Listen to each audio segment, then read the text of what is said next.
সিরিয়ার বিভিন্ন অঞ্চলে ছড়িয়ে রয়েছে ইরানের বহু পরিত্যক্ত প্রকল্প। দেশটির ধর্মীয় স্থাপনা, কারখানা, বিদ্যুৎ কেন্দ্র থেকে শুরু করে সামরিক স্থাপনায় বিনিয়োগ করে ইরান। কিন্তু এসবের বড় অংশই থেমে গেছে সশস্ত্র গোষ্ঠীর হামলা, পশ্চিমা নিষেধাজ্ঞা এবং দুর্নীতির কারণে।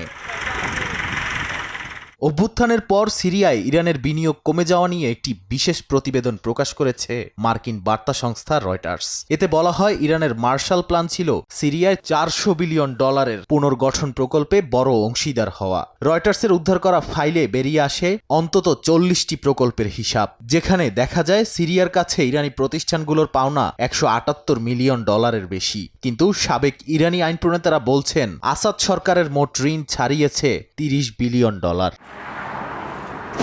কিন্তু যুদ্ধ শেষে যখন অন্য দেশগুলো বিনিয়োগে আগ্রহী হলো, তখন ইরানি কোম্পানিগুলোর উৎসাহ কমে যায়। বিশ্লেষকরা জানান, 2022 ও 2023 সালে সিরিয়ায় বছরে মাত্র 11টি ইরান সংশ্লিষ্ট কোম্পানি রেজিস্ট্রেশন করে, যা যুদ্ধের ভয়াবহ সময়েও প্রায় সমান ছিল।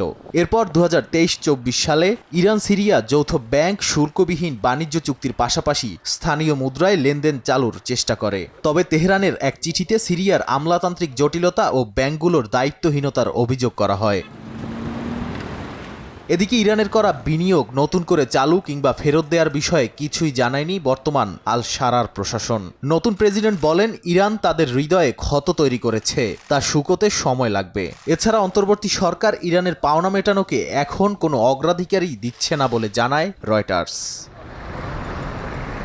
নাদিম মারজান, সময় সংবাদ।